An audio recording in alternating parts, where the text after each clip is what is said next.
చూడమ్మా, ఇంటిని తీర్చిదిద్దాలన్నా, పాడు చేయాలన్నా స్త్రీ యొక్క పాత్ర అతి ముఖ్యమైనది. తొందరలో ఏది పొరపాటు నిర్ణయం తీసుకున్నావంటే జీవితాంతం బాధపడాల్సి ఉంటుంది. అంతేకాదు నీ పాప భవిష్యత్తు కూడా దెబ్బతింటుంది. నా మాట వింటానంటే నీకు ఒకటి చెప్తాను. ఆమె వెంటనే, వదిన, మీరు చెప్పింది చేస్తాను. మీ సలహా ప్రకారమే నడుచుకుంటాను. ఈరోజు ఏ వారం? బుధవారం. చాలా మంచిది. రేపు గురువారం కదా. నేను నీకు ఒక దివ్య పూజ చెప్తాను. ఈ పూజను నువ్వు మనసులో పూర్తిగా విశ్వాసం పెట్టుకొని శ్రద్ధగా చెయ్యి.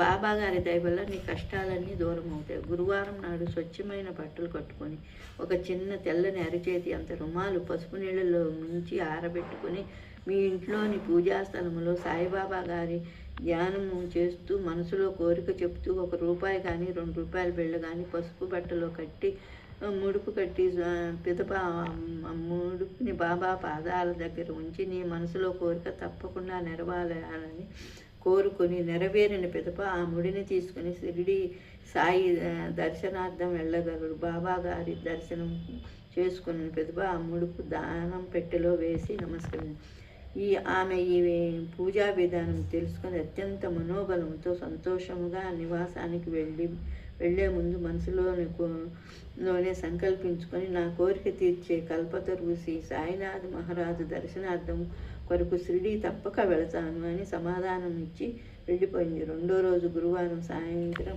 ఆఫీస్ నుంచి వచ్చి ఆమె ఇంటి గుమ్మంలోకి పోయి ఆమెను పిలిచింది. అంతలో ఆమె బయటకు వచ్చి, వదిన, మీరు పదండి, నేను వస్తున్నాను. కొంతసేపటి తర్వాత ఆమె మా ఇంటికి వచ్చింది. వదిన, అద్భుతమైన చమత్కారం జరిగింది. నా జీవితంలో వసంతం వచ్చింది. మీరు చెప్పిన విధంగానే ఈరోజు ఉదయం దివ్య పూజ చేశాను.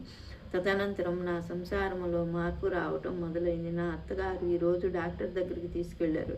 డాక్టర్ స్కాన్ రిపోర్ట్ చూసి ఏదో సరిగ్గా కనిపించడం లేదు, మళ్ళీ స్కాన్ చేయిద్దామని చెప్పారు.